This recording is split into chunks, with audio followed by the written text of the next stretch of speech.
Today on the LowDOWN, a Down syndrome podcast, a panel of siblings tells us what it is like to grow up with a sister or a brother with Down syndrome. Over to you, Hannah and Marilla. Thanks, Jody. Hello, and welcome to the LowDOWN podcast. My name is Hannah Mahmood, your host, occupational therapist, and lover of individuals with Down syndrome. Joining me today is my wonderful co-host, Marla Folden, who is an SLP at the DSRF. Hello, Marla. Hey, Hannah, how's it going? Good. How are you doing? I am good. Spring is here. Good. I'm very happy about it.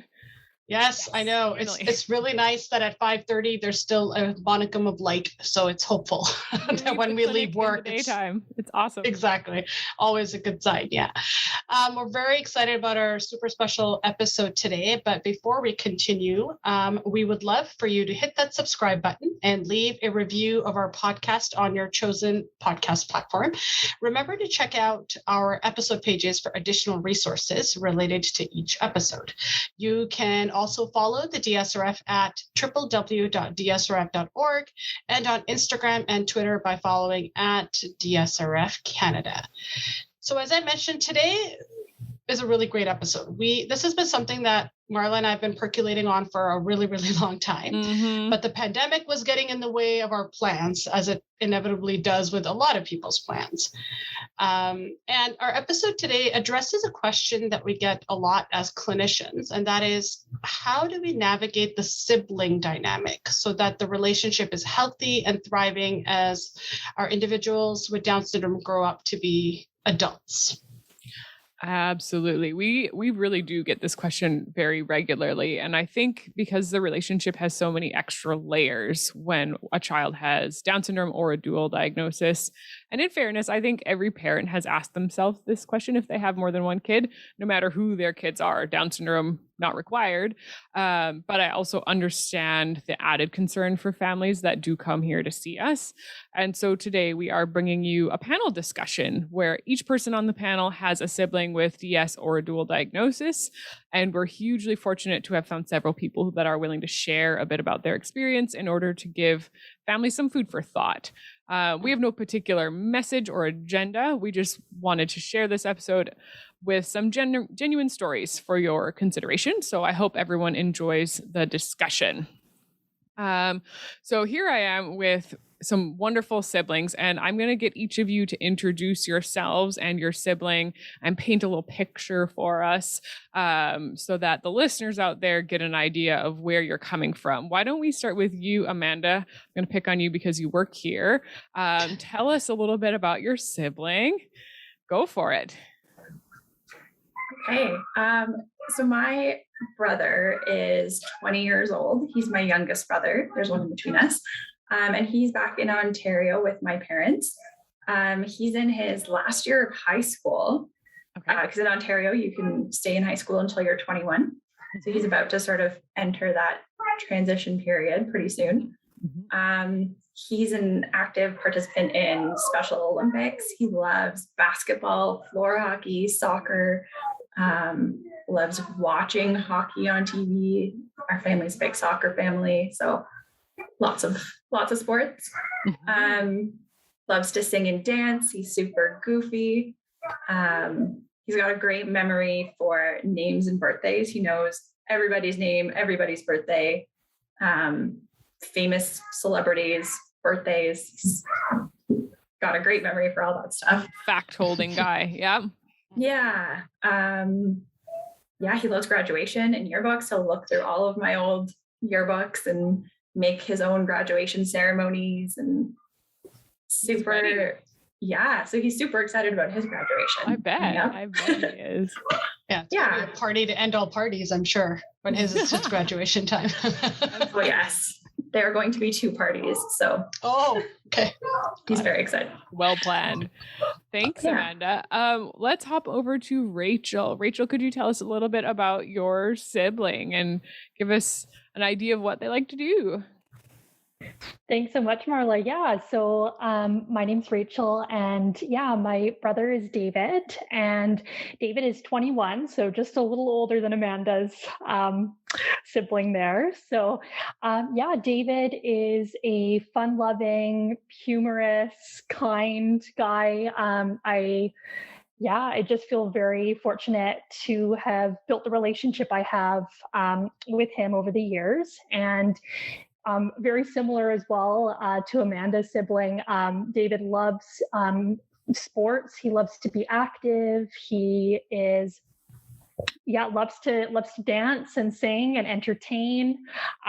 He's just such a special guy. I feel so fortunate to know him and have the relationship that we've been able to build. So I'm looking forward to sharing a bit more about that. And yeah, that would be my feedback and input on David. Awesome. And we have the pleasure of knowing David, and I can vouch for him. He is an awesome guy. So thank you, Rachel. Thanks for that. Let's go to Lydia. Lydia, can you tell us a little bit about your sibling and paint a picture for us? Hi, yeah. So I am the oldest of 4 siblings. One is Becca. She is 17, and she has a dual diagnosis of Down syndrome and autism. She's a huge people person. She makes friends wherever she goes. She likes to tell people that they are her boyfriend or girlfriend and just, get really buddy, even if they're a complete stranger. She's quite the character, brings a lot of joy to our family. And she also participates in some of DSRF's, summer camps and stuff like that. And she's just a lot of fun. Am I right in thinking that Becca also likes a party? Oh, yeah. Loves a party. I feel I may have been invited here and there to a party or two, but hosted by Becca or potentially hosted by Becca. She's very welcoming. She loves to write letters to people. And I think over the past year, she's made maybe hundreds of invitations to a party that didn't even happen. But she just or she likes to hand out the invitations like 5 or 6 months in advance just so we can save the date. I've gotten some of those. Yeah. Just to make sure. Yeah. Yes, exactly. Planning ahead. I think that's a good thing for sure. Thank you, Lydia. Let's talk with Sarah as well. Sarah, can you tell us a little bit about your sibling? Sure. So my brother Andrew is 28 years old, and he's the youngest of us 3 siblings. He also happens to be the glue that holds our family together. He's caring, he's funny. He's the type of person who sees the best in everybody and brings out the best in everybody. He works at Nestor's Market. He's an ambassador at the DSRF. He's also a proud member of a ball hockey team.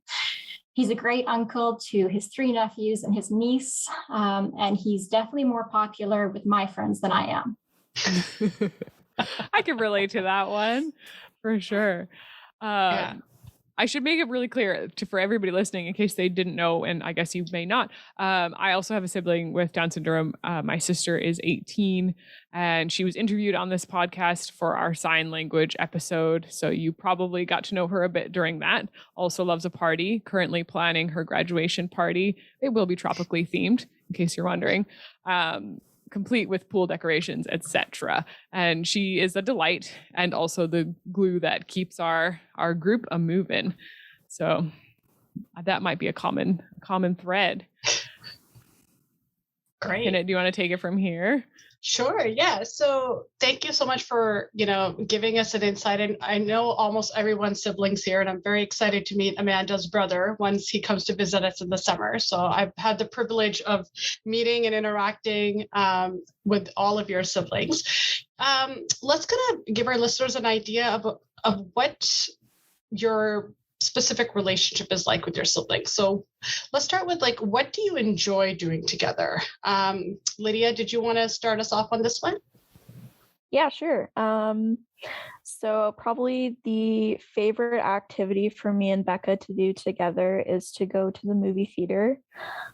She loves having just like a girls' day out, no little brother tagging along.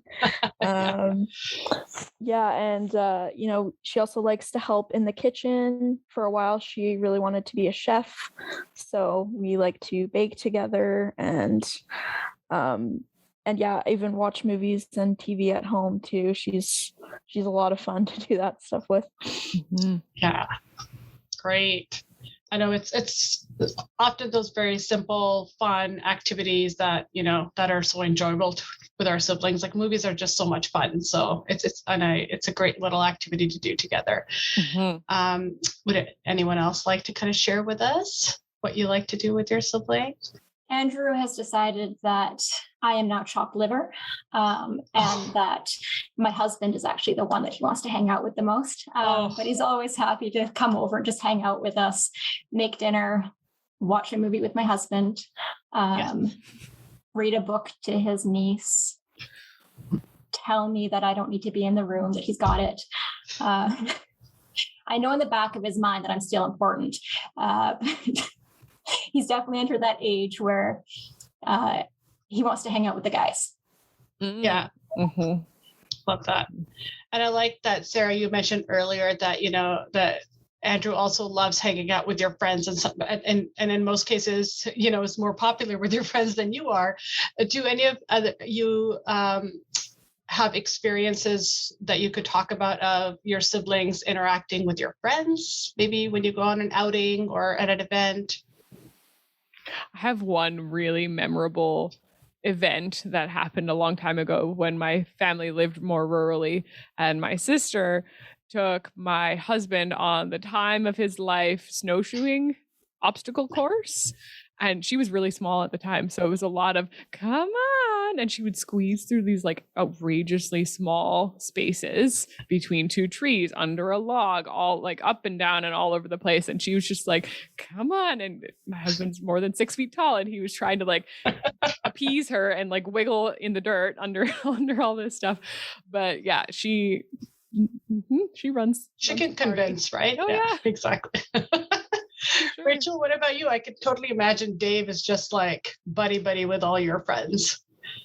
Yeah, Dave's super social, as I kind of tried to hint at anyways in the beginning there. And he just loves to entertain, loves to be out and about and just be in the community. There's a 5-year difference between David and I, and I'm the oldest in the family. So we just love, he loves coming over to my place, staying over, having a sleepover, and going to the beach, because I live not far from White Rock Beach. So we love going out for walks and just being outside. It's just a really nice way to spend time with each other. So and just spending time out in the community, really. So it's great that way. Yeah, great. I hope what parents are hearing from this is that siblings can have a really good time together when they're adults, and it can be a special relationship and bond that matures and grows over time. And, maybe you watch movies when you were little and you still like to do that, but that's fine. Like that's a lot of fun, and just enjoying life together is great. Go for it, Marla. Sure. We are not trying to paint a rose-tinted picture here. So we're going to be a little real and talk about the things that maybe were not so fantastic growing up with a sibling with Down syndrome. There's many angles that this could take, and we're kind of fine with whatever you would want to share about challenges that came up when you were younger with regards to your sibling. In the name of comfort, I will go first. When my sister was really small, she was really medically complex, and we spent a lot of time doing doctoring for her. And of course that was important. And of course I didn't understand it appropriately because I was a kid too. So there was a lot of birthdays in hospitals and, hospital stuff that seemed unfair at the time. And now as an adult, I'm like, well, obviously you're going to do the heart surgery or the whatever it was, that takes precedent over the sleepover that I had planned or whatever. But at the time it did feel challenging and unfair. So there, I said that one. If anyone else wants to contribute, by all means, go for it. Amanda, I see you nodding. Do you want to add? Yeah, I am almost 8 years older than my brother. So I felt like I had a lot of sort of added responsibility being that much older. So things like, coming home after school because, Ian couldn't be on his own. So I'd have to, and both my parents worked. So being home for Ian after school instead of maybe hanging out with a friend. So at the time, I was could get a little bit frustrated sometimes. And I felt like my friends didn't always understand as well. So that added responsibility was something I felt a little bit. Yeah, that's fair. I see Rachel nodding a ton. Rachel, did you want to add to that? Yeah, I definitely can relate to Amanda in that respect. Obviously, the age gap is smaller, but even still being the oldest in the family, that added responsibility. And just to add something different, I think for me, the challenge growing up for both myself and my sister, who is a few years younger than me, for the both of us, the real challenge was being out. And again, like I said before, David and I love to be out in the community and going out and just, going for walks and things like that. But the challenge for me really was the negative stares and people looking at us in public and, definitely seeing those side eyes and the stares and the attention, the negative attention that was put on us. Just because, of course, David is different, right? And people don't understand. They don't understand that necessarily that disability. And it's different for people to see someone who looks different than them. That could be kids, that could be adults. Yeah, we had a wide range, and we still do get that attention sometimes from time to time, being out in the community, just doing our thing. So just wanting to grocery shop or whatever. Yep. Yeah, exactly. Yeah. So I think that's the main one that I can really think of, the challenges growing up and even still that can be present to this day. So Yeah. Lydia, did you want to add to this? You have a particular situation which you can share as much about as you want to. Yeah. So, I kind of relate to you, Marla, with the hospital visits. When Becca was 10, she was diagnosed with leukemia. So I would have been about 14 at that time. And, a lot of experiences that I think most teenagers have, I wasn't able to, just because Becca was in the hospital, so one of my parents was always with her. And then I also had a younger brother who has his own numerous disabilities as well, so the other parent needed to be very focused on him. So that was very difficult for me. I'd say at the time I was very mature as a younger person, and I really cast aside my needs at that time. And a few years later is when I really started to unpack all of that in therapy. But at the time, when you're the oldest sibling and you love your siblings, you want to do everything you can to help them and help your parents. And that was very difficult, I think, looking back later. Just recognizing that I did miss out on some things. Yeah. I think parentifying is a big theme, is particularly for older siblings. Amanda kind of talked about it too, to a different degree and a different angle on it, but the need to be responsible and also to defend your sibling who might look different, like Rachel talked about, or be noticeably different. I mean, there are so many differences that you can't just automatically tell. But there is a bit of caretaking often that happens too. And, I remember keeping an eye out for my sister at school to make sure that was all going down smoothly and that there wasn't anything that looked like mistreatment or problem solving. I also remember getting called in for a completely different person with Down syndrome who was having a crisis, and they were like, who knows? Oh, probably that person. I did not know. I mean, that was a different person, but I got called in on some of those situations too. Yeah. Sarah, And I think, oh, sorry, go ahead, Hannah. No, I was just going to say that I think Lydia brings up such a valid point that sometimes you feel, and I don't have a sibling with Down syndrome, but I did have a sibling with a developmental disability. And I think you feel kind of stuck because you feel guilty for having those feelings, and they're completely valid feelings because they are your feelings. But that push and pull that you're stuck in between, like, you're like, it's my sibling. They need my parents' attention. But of course you also need your parents' attention. So that can be a really tricky thing to reconcile as well. So I know that the people that are hearing this are feeling validated and feeling like, okay, I'm not the only one that feels this way. Yeah. So I just wanted to kind of add that in there. But yeah, Sarah, go for it. I'm also 8 years older than my brother. And when my brother was born, I thought my parents had given me a baby. I thought that this was purely for my enjoyment. For you. Yay, me. So great. And only now that I have a child of my own do I realize how much additional support Andrew had and Andrew required. I don't know if I was just really naive back then. I probably was, but I didn't recognize that in Andrew. I just thought every child needed this, and I thought we got it as well. But as others have said, I think one of the times that I really realized that Andrew was, in inverted commas, different was when people started staring at him, because I didn't see the differences. He was just my brother.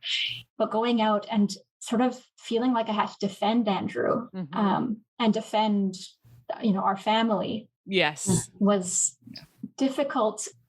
But then I also think it was more difficult for Andrew because they were staring at Andrew. And, in all of that, as other people have also said, I think I am probably became mature faster than my friends. And maybe because of that, my friends didn't necessarily we didn't always understand where each other was. I had matured in certain ways, not in other ways. But there was nobody else to really talk to about it amongst my friends group. They loved Andrew, they knew Andrew, but they could never really understand what it was like to be a sibling. And I'm so happy that I am a sibling. But having someone to talk to about it, especially when I was younger, would have been other than my own, other than my sister. You can't talk to your sister about things like that. Would have been really helpful. Yeah, I agree. I lost my train of thought there. I was thinking about, did anybody else have to develop a hostile look? Like a hostile look to just give people the message that, like, no, you don't get to stare at our family. No, you don't get to make a comment right now. Yes, my sister is laying on the ground, but that's not your problem. I'm seeing a lot of smiles and nods from that one. Does anyone want to comment on what you did to sort of come to defense of your family and your, freedom to go out and buy food and go see a movie? I was thinking about this the other day. I remember distinctly walking down the street one day with Andrew, holding his hand. And people were obviously staring. It was probably one or two people, but it felt like everybody. And Andrew squeezed my hand and said, "It's okay." And this realization that was like, oh yeah, like you're seeing this more than probably I am, but he deals with it every day and has sort of developed this hard skin about it. I think that really shaped, I still gave him the death stare, don't worry. But that has sort of shaped the way that I perceive it. If he's grown up with it, he sees it every day. And he's managed to develop this counter reaction, which is almost, you can stare at me. I'm going to say hi and try to make you my friend and make you realize that I'm a person too. And leave it to our guys to make us feel better about something, right? Like it's just so classic. Like I teared up when you said that, because of course he's going to be like, "It's okay, sister. It's okay." Like that's pretty amazing. Yeah. I would like to talk a little bit about that. Becca's autism specifically is pathological demand avoidance, which means she basically refuses to listen to directions. So there's been numerous incidents of tantrums being thrown in public, and I've got to say I'm not a very like confrontational person in general, but you know, Becca doesn't care what anyone else is doing, and I think I kind of learned to adopt that from her almost when she is acting out. Like I'm like, well, yep, this is how it is. Like, so yeah, that kind of reminded me. She also kind of inspired me to kind of just not care what other people are thinking. So it's a really healthy way to go about it, because getting mad about it, like it's all day, every day that people are going to notice you. And unless you want to stop and have that conversation every 5 meters, then gotta develop a way to move on with it. Is there anything that your parents did or didn't do when those situations were happening that either helped you or like notably did not help you, that you think would be valuable for other families to hear about? I think my parents had the same attitude towards things. You know, occasionally if like we had one incident at the hairdresser where a lady was extremely rude to Becca, just freaking out that she was having a tantrum, and Becca actually ended up just going right up back in her face and saying, I don't remember exactly what she said, but she basically defended herself, and my mom was like, yep, that's how it's done. Like, yep, good. Absolutely. I remember a lot of just cruising on by. For some reason, Target comes to mind. I grew up in the States, and we would just like have my sister in the cart because she was way smaller than us, and we would just keep going, and we did not have time to stop and address every single stare. We just went about our business. Everybody's nodding. You've all done it. You've all experienced it too. Oh yeah. You know, I mean, kind of leading from that, what advice would you guys have? I would love to know what advice you have for parents first. Then I'd like to kind of also ask what your advice would be for other siblings that are listening. But let's kind of talk about, what would you say to parents who are trying to promote a happy, healthy sibling relationship? Rachel, did you want to start us off on that one? Sure, absolutely. I think the biggest thing that I've noticed over the years with David is just really finding that community. I mean, with DSRF, of course, David has been here and been working with this organization for so long now, and just to see the progress and the changes in him when it comes to communication and just really being able to express himself. Communication for him, anyways, has been a huge one, because of course, in the beginning for him when he was very little, he was not able to communicate. So for him to have been able to build on those skills, I think for parents just to really try to continue to stay persistent and patient with the process. It takes time, and that's where it can be really challenging, because you think, oh, like, is this making a change? Is this improving anything for my child? And I think really just staying consistent with it and finding that group, that organization that can really benefit your child, and really investing in those resources. And I think that has been extremely helpful for David over the years in just improvement in being able to express himself and communicate. And that really leads to so many things as someone grows up. So that would be my advice that I can think of. Yeah. Yeah. It's like that, building that village around your family, so that not only can, like, we'll fight for you, right? So that's what I say to our parents. I'm like, let us know. We're here for you. We're going to advocate for you as well, and we're going to be on your team. So that's a really great point. Yeah. Amanda, or did you want to kind of add something to that as well? Yeah. One thing I really appreciated from my parents was their kind of openness and their honesty. I remember when he was born, they sat me down and my other brother down with the book, and they were like, you know what, Ian has Down syndrome, doesn't change much about him. He might need a little bit of extra help, and he might learn to do some things a little bit slower, and we just have to be patient. And growing up, they didn't hide the school struggles. They were just very open and honest with us. And I really appreciated that. And they just really encouraged us to talk about any of the feelings we had or any of the questions we had. They took us to appointments. Like they took me to my brother's speech appointments if I wanted to. They didn't force me, but I wanted to, so they took me. And they were just very open throughout him growing up, and I really appreciated that.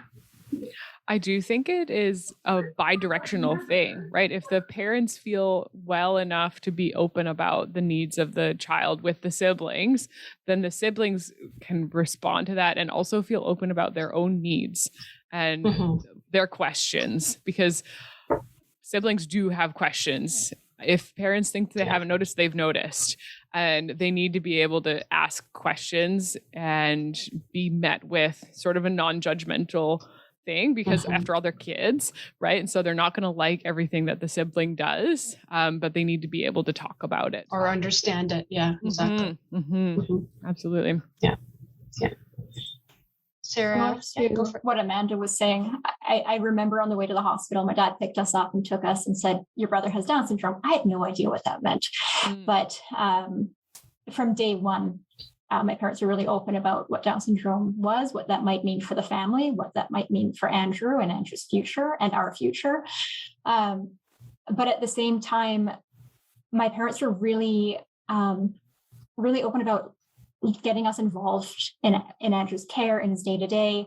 I used to dress up Andrew in my doll clothes and put him in my doll pram. And I don't know if my mom was in the room, but letting us have that, grow that relationship. I used to go to Andrew's sign language classes when he was learning how to communicate. And then they let us have that typical sibling relationship. We didn't always get along.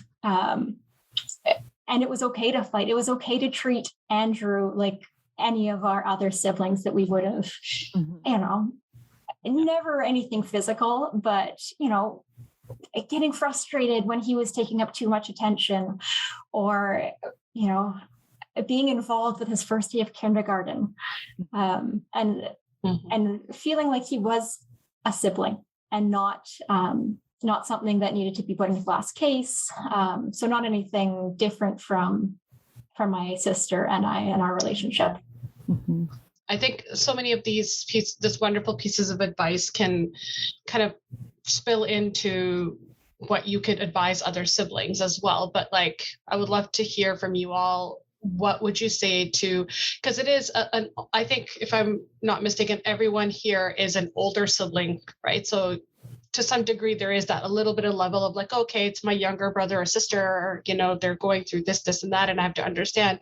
But what would your advice be for perhaps the younger siblings as well, and how they should navigate having a brother or sister with Down syndrome? I have a really common piece of advice that I give to families on this one. And particularly younger siblings, which is it's okay to take up space. You're a kid too, and you shouldn't give up your childhood in this, or be really torn between the needs of the sibling and what will be easiest for your parents. One thing that I often recommend is a way to get some one-on-one time with your typically developing children is to pull them out of school every once in a while. Not the end of the world if they miss a day of school every semester, to have one-on-one time with a parent that they wouldn't normally get because their sibling with Down syndrome needs constant care. And that's a really great and regular way to just connect with your other children. And that your kid with Down syndrome is safe and secure, and you don't have to worry about the babysitter thing. So I recommend that for everybody. I think it's inevitable as a sibling of somebody who has Down syndrome to become a compassionate person. You may not be compassionate when you're 5, and that's okay. But as you grow up, you are going to become a more compassionate person than I think you would have otherwise. But I also think that it's okay to have moments or days when you are not feeling that compassion, when you, as you said, Marla, just need to take up that space and and be a kid. Mm-hmm. Yeah. Mm-hmm. And that's okay. I think a lot of our siblings feel a lot of guilt or grief around it. And I am here to say it's okay to be a kid for sure. Yeah. Lydia, what Or did pressure. you want to add? Yeah, I was thinking similar things. That's definitely something I really struggled with as a kid. I was very excited to be kind of the third caregiver in the family. I felt like that was a very like good thing about me or something. And I think I definitely made some sacrifices that my parents didn't even require me to make, just because I really wanted to be the best sibling I could be. And then, as a result of that, I didn't enjoy my childhood in certain ways that I think I could have otherwise. Mm-hmm. Rachel, did you have anything that you would say to a younger sibling that's having a hard time navigating that relationship? I think for me, over the years, I've really just tried to find things to do with David and just getting to know him more, finding activities that just, meet him where his needs are. I think that's just been really helpful over the years in building the relationship.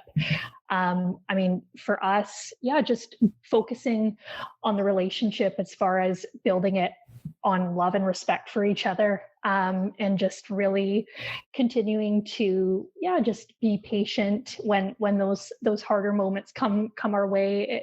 If like a behavior would come up when he was younger, just working through that, navigating through that as best we could.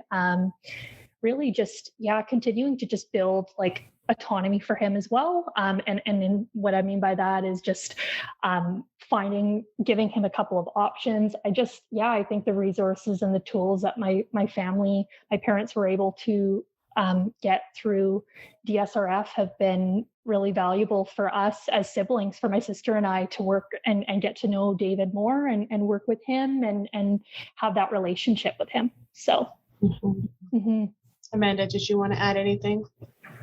Yeah, I think it was kind of mentioned earlier, if you can find other people who are siblings, I think that's really helpful. One of my closest friends to this day is somebody who has a sibling with a disability. And I met her much later on. I met her in grad school. But it's kind of a bond unlike no other. Somebody who understands the joys, but also the fears and the challenges and can just relate to your experience. Because I feel like as much as people try to understand, they just don't necessarily. And I wish I'd had her a lot earlier on in my life. So if you can find some way to connect with other siblings, I think it's really beneficial. Mm-hmm. There are some programs that exist that we will put a link to on our resources page. One that comes to mind is something called Sib Shop. For families out there. I think it's primarily in North America, but it's something worth looking into. The premise is that it's a siblings only event, and every sibling there has somebody in their life with a different kind of need, any kind of disability, and they just have fun. They just enjoy each other's company. There's a little bit of chatting about what do you like about your sibling? Do we all have things we like? Yes. Do we all have things that annoy us? Yes. And is that fine? Yes. And it just kind of makes space for those friendships to develop and for people to meet each other, because often I think that's the real challenge is, there's other siblings out there, but where are they? If there's not another person with Down syndrome in your school, well, where are those people, right?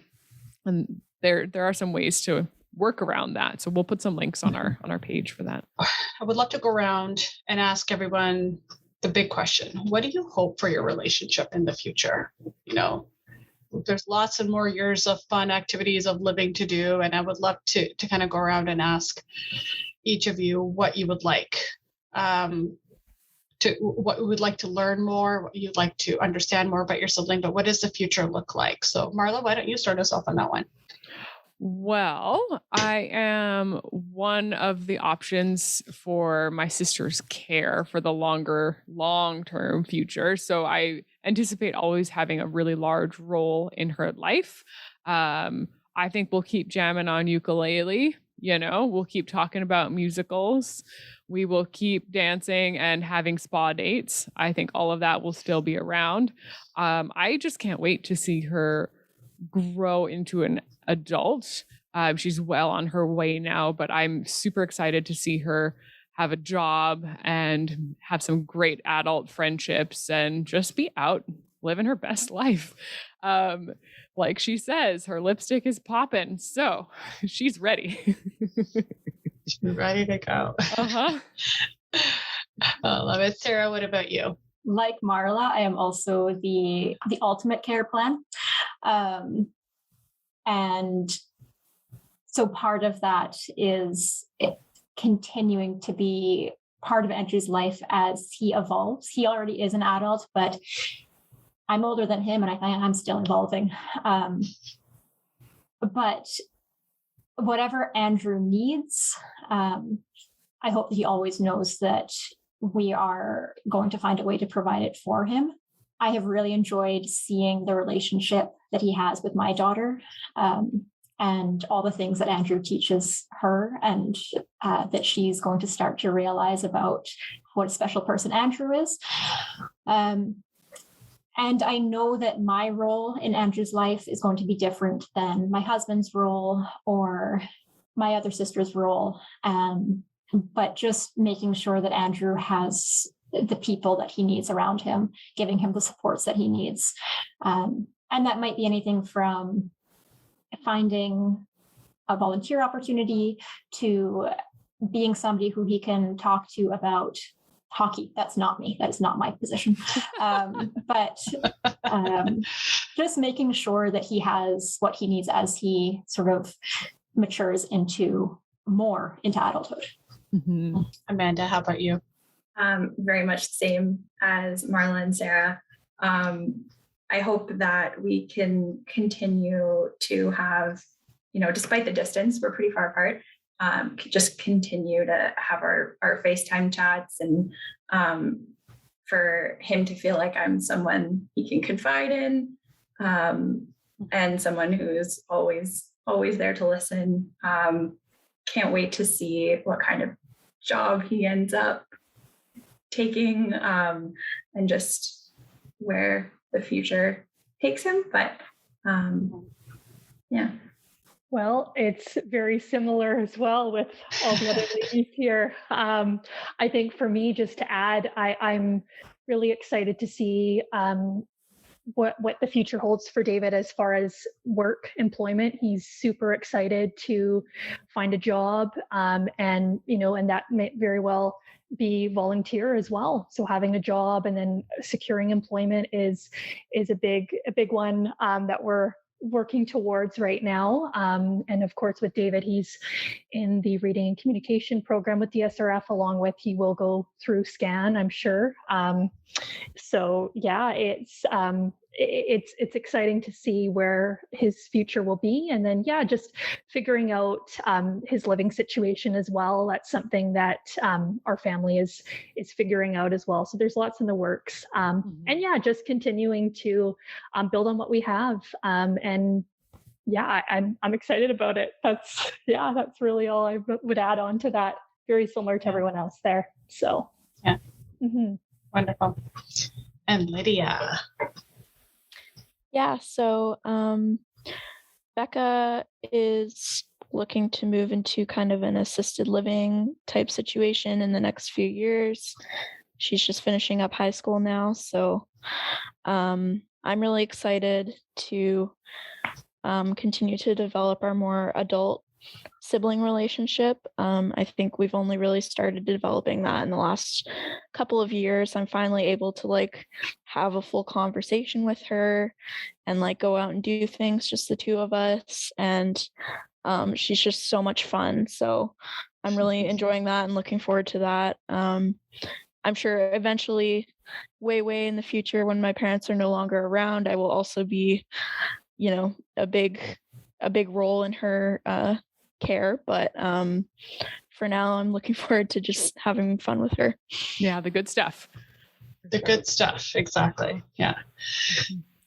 Well, we want to thank you all so much for being open and honest and vulnerable and really letting our listeners into your experiences and introducing them to your amazing siblings. It's really been a great time chatting with you. And we hope to maybe have you back on again for like an update one day, because it'll be great to kind of follow up. Maybe we should have you on with your siblings next time. That'll be an entertaining one. Have a little banter. That'll be fun. But thank you so much for taking the time, and we really appreciate it. Thanks for having us. Thank you. Thank you. Thank you.